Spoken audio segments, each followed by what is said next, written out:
of that. Enough of all that nonsense. All right. Everybody, Rock Titan people, I appreciate your patience. Once again, it's just been a matter of Scotty J screwing around with the technical stuff, but there's a good reason for this. Because we have a very special guest with us tonight. We've got Corey Glover from Living Colour, 2-time Grammy Award winning artist, and I mean his career speaks for itself. And we've got Angela, the boss lady, with us tonight. Hey, Angela, what's going on? There you go. All right. Yes, and then we've got Corey Glover himself, the man, the myth, the legend. Yes. So, Corey, I appreciate your never-ending patience. How you doing, man? Good, man. How y'all doing? Good. Can't complain a bit. So this is a little bit new. We're getting Angela in here, the boss lady. We're breaking her in. And she's officially joined the Rock Titan television team. And congratulations. Yes, indeed. I know she was very excited to talk to you. And, dude, it's so cool. You've had so many amazing things going on. And one of the first things I want to touch on, and the timing couldn't be more perfect because we just had the Grammy Awards. Mm-hmm. And, of course, you, with Living Colour, you've won 2 Grammy Awards yourself.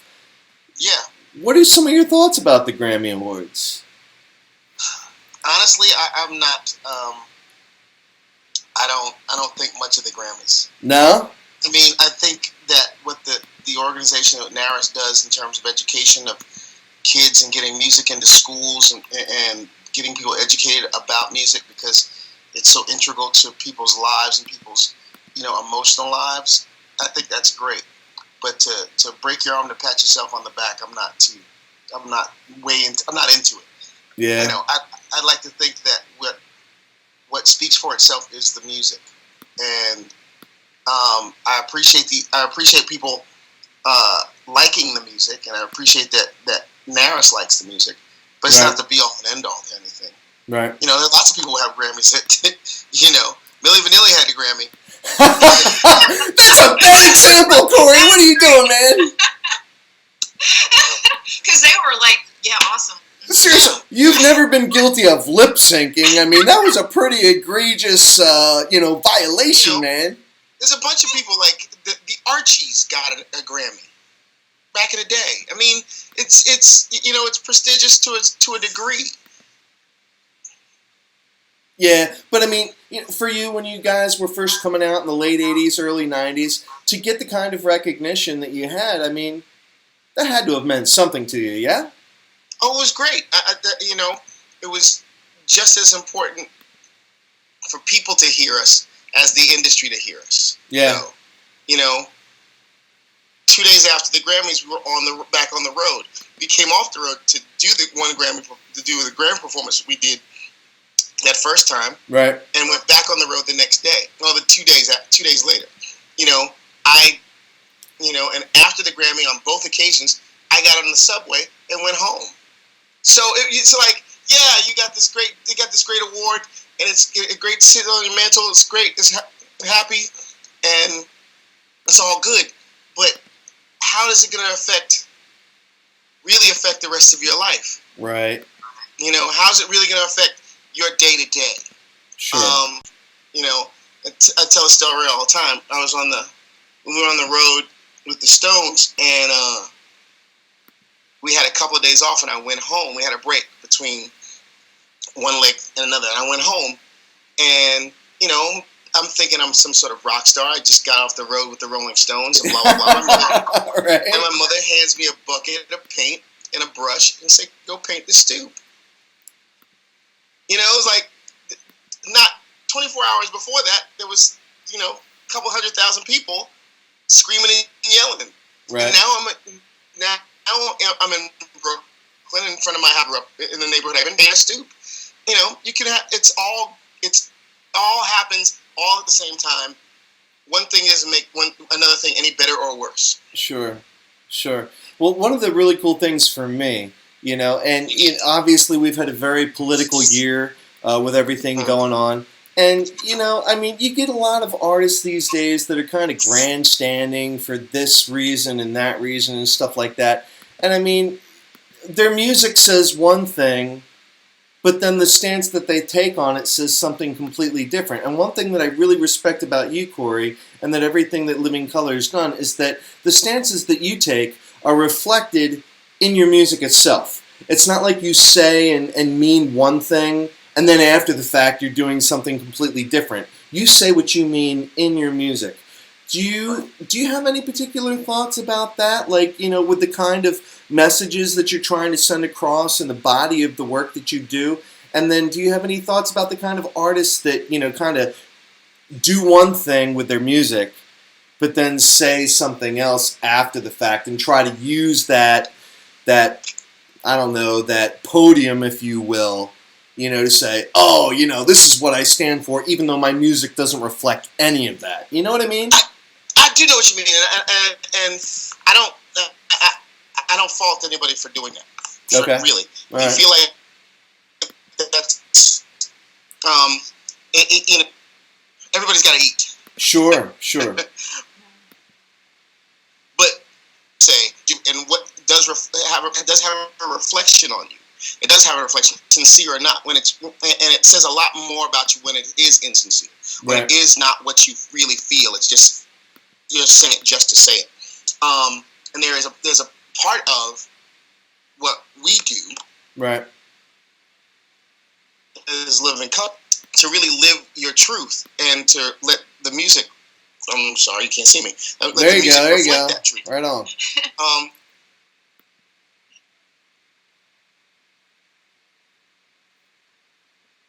I lost you there. You still there, Corey? And All right. that's really, really important for me. I know it's for the rest of the band as well. This is not a gimmick that we're doing. Can you hear me? Yeah, I can. We were kind of chopping up there for a little bit. Yeah. Okay. I know for a lot of people that will take on some idea or some sort of trend as if it were something brand new, and it's only something that they would do, and they're very, very entrenched in it. And then when it becomes out of fashion, you don't deal with it anymore. Right. But that also says something about you. That also gives people an indication as to who and what you are, and how you deal with the world around you. And that's not.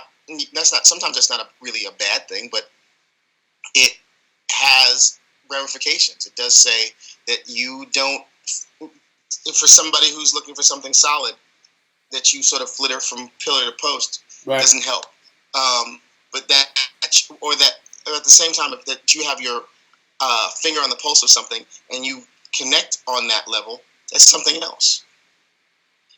Well, I think that. I'm sorry. Go ahead. Go ahead. We just. Go ahead. I was just going to say, I think that, a lot of people, in this industry, they're told what to put out there for their image, for what is going to sell, which is unfortunate, instead of what they really believe in and what really is part of them, So I think that goes along with it.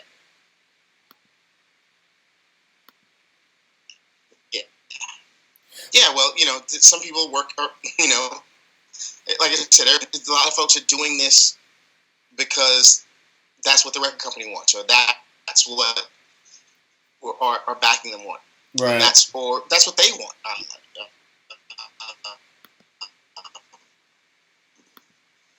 But it is, in fact, a business. Sure. And you're in the business of, selling something. You're really trying to sell something. And you have to really be mindful of that. And it's a rarity when you are able to say what you want and people want to hear it. Yeah, that's huge. That's huge. Now talk to me. One of the big things that you had coming out recently, and this is something that Angela and I were both talking about, was your video, Who Shot You? And of course we know that was a cover of Biggie Smalls, Who Left Way Too Young. And absolutely, it's been an issue. It's been an issue in our society, and I love the way you touched on all the various topics in the video. And the thing that I respected about Living Color the most was that you encompassed everything about the subject matter of gun violence. You didn't focus on any one group. You didn't focus on any one particular subject matter. It was just, this is an issue, and this is real, and these are the things that are going on. Can you talk to me a little bit about, some of the thoughts that went into you independently as a musician, but then also, including Vernon and Will and Doug and those guys, and making it a collaborative effort to say, hey, listen, guys, this is something that Living Color is all about. This is a message we need to get out there, and this is something that we believe in. Can you talk a little bit about that? Because that was a very powerful video. Well, yeah, the song itself is a powerful one. When Biggie did it originally, it was really supposed to be a diss track for somebody else, about somebody else. Right. But what's so prescient about this song is that we don't know who shot Biggie. Right. Right. Which is deep. Like, who shot you? But that it becomes a part of an overarching narrative that's about our love affair with the gun. Right. Our love affair with violence. Right. In all its forms. Right. And that the consequences of those things, from somebody like the Notorious B.I.G. to Dimebag Darrell. Yeah, right. You know what I mean? Right.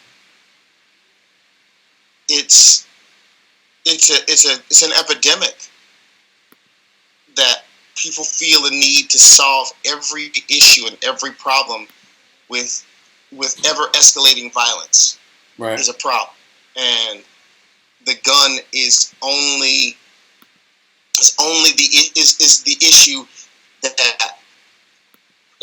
that's prevalent in that. And you in order for me to take my revenge on somebody, what do you think? I'm going to shoot them.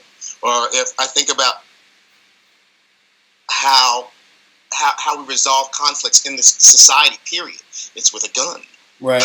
whether it's a pistol or a machine gun or a $20 million fighter jet or an atomic bomb or whatever it is, it's just another giant gun. Sure. And that we just we have to learn to temper ourselves. Yeah, man. The gun shouldn't be your first and last resort. Right. Yeah. And that's what we want to talk about. Definitely. And in all cases, whether it be about Eric Garner in Staten Island, who wasn't shot, but your first reaction to somebody is to be is a violent one. Right. It's a problem. Right. Or that what's going on within the context of this whole social system, particularly lately, and particularly in the last couple of years, that we've been seeing a lot of gun violence and a lot of things happening out in society. Columbine and Sandy Hook, and this proliferation of guns. And it's just too much. It's way too much. Yeah. No, I feel you. Now, kind of doing a little bit of a segue from your music and all of the the messages that you have in your music. Your background, you've got a real strong background in acting, and I know that for Angela in particular, not only is Angie herself a music recording artist, but I know she's done a little bit of acting. She's been a bit of a reality personality herself, and you've had a really big role in Jesus Christ Superstar, which is a huge stage event. Yes. What's that meant to you? Like, what got you into that? What inspired you to want to take on that role and to be a part of that project?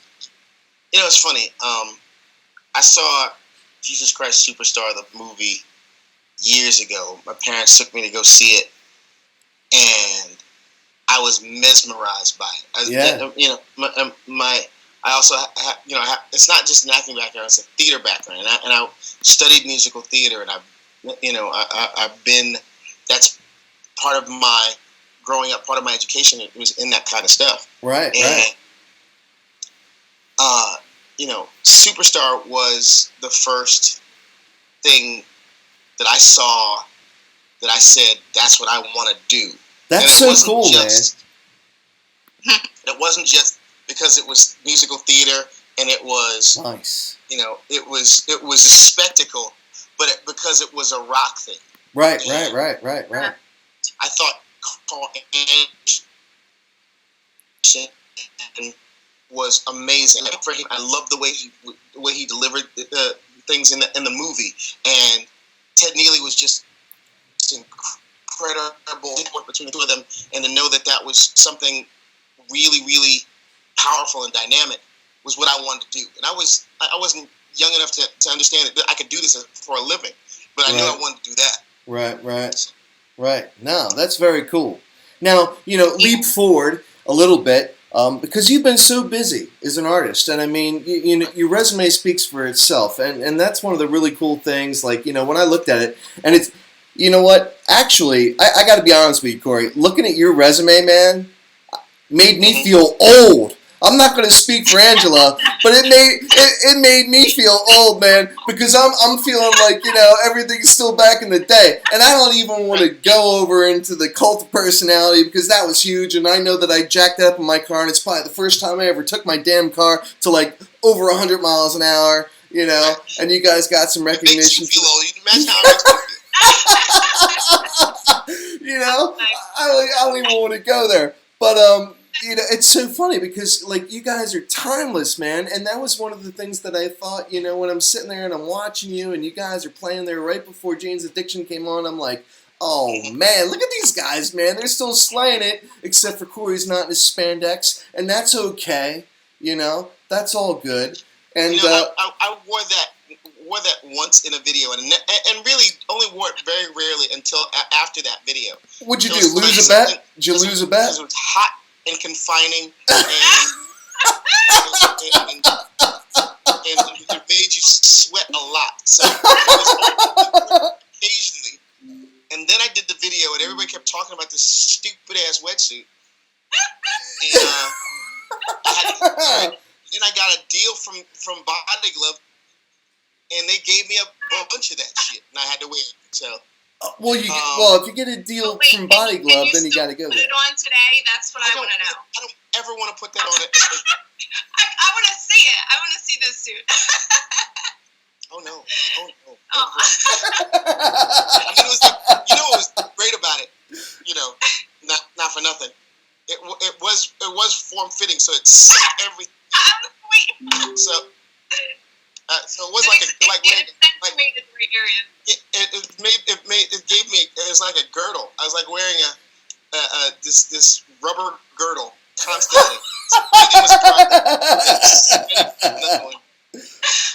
Oh man, we got to find a shot. We got to find a shot of Corey in that Body Glove girdle. Where's this at? Oh, he's rocking a little Body Glove there. I don't even. You found it? Well, anything that predates like 1991, I think Corey's like pretty much rocking the Body Glove. But you know what? At least you got. Oh, there he is! There he is! Look at that, rocking that big old. My God. You know what? I'm not even. It's not like what was that? High Five. What? Who's that dude? I don't even remember. Borat, that's what I was thinking of with the banana hammock, My gosh. Yeah, but so let's fast forward because one of the things I really want to, I didn't mean to do too much of a time warp on you there, Corey. I apologize, man, that was funny. But one thing I do want to do, I do want to thank Mike Smitty Smith from Zenergy Entertainment for hooking us up, dude, because we were talking and he actually came up to me the night that we were all hanging out at Jane's Addiction. He's like, yo, dude, Corey and those guys, they're on their bus, man. Go do an interview with them right now. And I'm like, oh, man, I'm about to watch a girl swinging from chains with hooks in their backs. I don't know, man. Yeah, man. But was incredible. You know, seriously. I think you guys stole the show, though. I'm not just sucking up just because I'm talking to you right now. No, well, those girls, the bondage girls were incredible. That was pretty intense.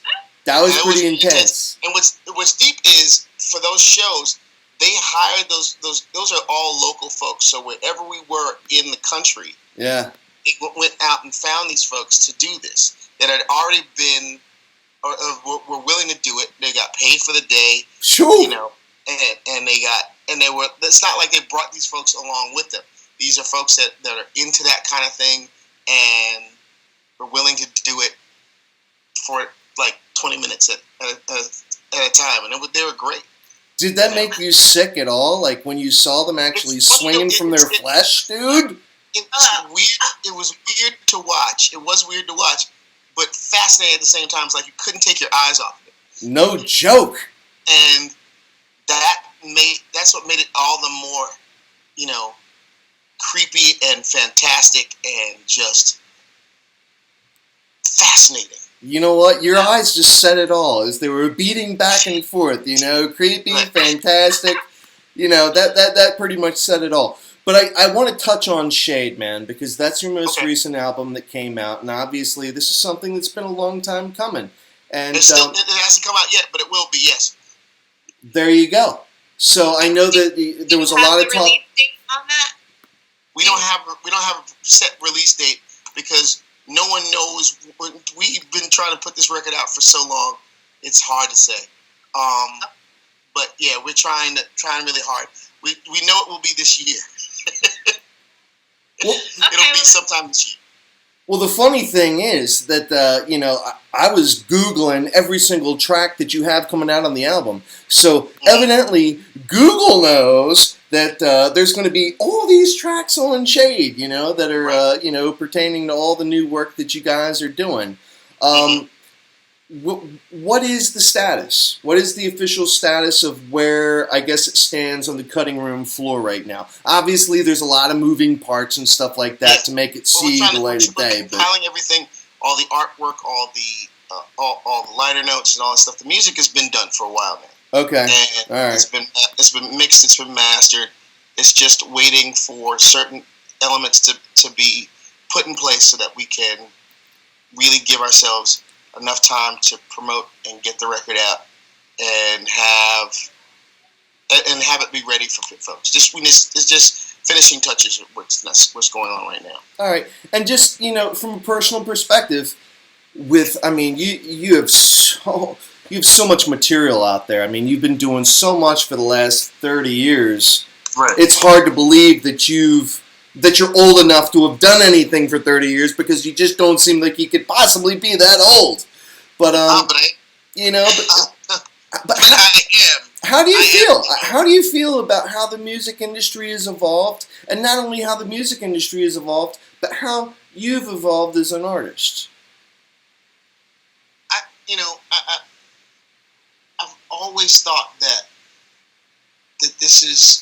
music is really is not made for a particular point in time. That you could point to a piece of music for every part of your life. I dig it. And for a long time, the industry really didn't pay much attention to that. But once it got into the hands of, folks, and by that I mean social media and people like, from the best to the worst, from iTunes to Napster to Pirate Bay to any number of these places where you could get music and listen to it, and it's your personal soundtrack for your life. I think that's amazing. I think that's great. I think that you could walk down the street with your earbuds in and completely paint your life with music is great. I think that's the way it should be. And the fact that it's much more accessible and much more portable than it has been in years is great. Is amazing. Yeah. There is some downside to it in that, we as artists are disregarded in a lot of ways. Right. I don't mean like that we're not recognized as a singular talent, but we're taking advantage, and that this is our work. Yeah. And yeah, definitely. That we work really hard at this, but don't ever get compensated as well as as hard as we work. As hard as we work, we don't get compensated in the same sort of way. Sure. And we have to. We are fighting tooth and nail to make sure that what we do is commensurate to how we get paid for it. Right. Right. And to answer the second half of your question about myself as an artist, I realized, I always thought that it was that I can't do anything I set my mind to. and then what I realized is how much work I had to put in to get to that point. Yeah, man. And, that I'm not just a singer at all. Well, I mean, that's pretty clear in your resume. Again, I mean, you've had your acting career, you've had your singing career, you've had your stage career. I mean, all of that is, I mean, that's pretty amazing. I mean, I can't, I don't know, vouch for your dancing skills, dude. Oh, I can't dance with a damn. So I wouldn't go as far as saying a bona fide triple threat like Fred Astaire or Sammy Davis or anything like that. But dude, no, seriously, your body of work definitely speaks for itself. And I mean, you've done some pretty amazing things, far more than most people can say. I mean, again, going back to our earlier conversation, I mean, you've got a couple of Grammys. Regardless of the validity that award still holds, the fact of the matter is you've been acknowledged for that. And I think that's pretty huge. And the fact that you still have this podium and this platform to share the message that means so much to you and the rest of the guys in your band. And I have to imagine that that's somewhat cohesive, between you, again, and the guys that are, a part of your life, man. I mean, the last 30 years, you guys, you and Will and Vernon, you guys have all been together all that time. I mean, what does that mean to you? Let me ask you, as we wrap things up here, what does it mean to you as a musician to have been able to survive the test of time, being successful, and being with the same group of guys all this time? Well, those guys, everybody's my family. Yeah, They're man. my family. And, we basically grew up with each other. Yeah, man. And we kind of developed our lives based on our love of music and our understanding of the language of music as we see it. Right. And that we've put our heart and soul into anything and everything that we've done thus far, and that we continue to do that. And in like every family, you have your good points and you have your bad points. I can tell you without question that these are the only people that can really, with a few exceptions, can really get under my skin. Yeah. But these are the only people that understand me better than my own real family members. Yeah. Well, you can choose your family, you can't choose your friends, right? Exactly. So it's a weird sort of thing where I actually did choose my family. Yeah, I right. did choose those three other guys. Right on. And they chose me, and I couldn't be happier about it. Yeah, very cool. And so what I also wanted to ask you was, just to kind of touch on that, you've had your experiences with them and your life with them and everything. What advice do you give for these young stars and everybody coming up today in this generation of music? Is there anything, even in the acting aspect of everything? Because today, nobody's really just into music now. You're a model, you're an actor, you're a musician. It's so broad now today. Everybody does everything. What is your advice for people coming today? Get as much experience out of it as you can. That this is all experiential. That if you are, and make the experience broad. If you are an actor and you're playing yourself, it doesn't really expand your horizons. If you are a musician and you play music that you feel very, very comfortable with, try to step out of your comfort zone. Maybe you'll see something different about yourself in that you have to continually expand yourself to get to know yourself. So it's the best advice I can give anybody. That's good. Nice. So, Corey, what's next, man? What do you guys have going on as In Living Color? Angela and I were talking earlier. We noticed that you've got quite a few dates out there in the Outback, man. What's going on? We're going to Australia and New Zealand in the spring, and we're looking forward to that because we haven't been there in a while. Nice. Well, it's been about 3 or 4 years since we've been there. It's been over 10, almost 20 years since we've been to New Zealand. Wow. And we're gonna do that and be out there for a while. That should be fun. We're gonna do some other dates in and around the United States, and then once the record comes out, we'll be somewhere nearby. Trust me. Very cool. Very cool. And we're still waiting on that date. Yeah, it's a moving target. 2017. That's all I can say. All right. It's gonna be close to the summertime, I'd imagine. All right. Yeah. Very cool. Looking forward to it. Yes. As am I. Yay! Yeah, right. Yeah. So all technical issues aside, we've made it through. Yay! No, the call hasn't dropped. We haven't had any kind of crazy static. It's been awesome. We haven't been infiltrated by any signals, from like the other side of the globe or anything like that. It's been awesome. Corey, I just want to thank you so much for your time, man. And it's been such a blast talking to you. And I really wanted to catch up with you on the bus at Jane's Addiction, man. I wanted to share some stories about those girls swinging from chains. They were hanging out. They hung out. Like they didn't stay before they went on. They were outside smoking, and they were in. They never stayed in the backstage area. They were always outside, out on the street, talking to each other. So you could have seen them. Man. Oh my God, that was crazy. You left and Scott. Oh well. Darn it. Yeah, well, I whiffed. But you know what? The cool thing is that we're only down in Philadelphia, and Corey and the guys are up there in New York City, so we can go up there and catch you guys. Hopefully, playing live up there, and we got to get you down in Philadelphia, man. We got to. Yeah, I like playing in Philadelphia. Yeah, I mean, you were at the Fillmore, obviously, but there's so many other venues that we can get you guys playing at, and. At least every 6 months. We shouldn't have to wait so long, He's being very demanding. I don't know. Seriously. You want to be our agent or something? I don't understand. Seriously, yeah, But again, I just want to give my thanks to Smitty over there at Zenergy, man. I know that he's been great.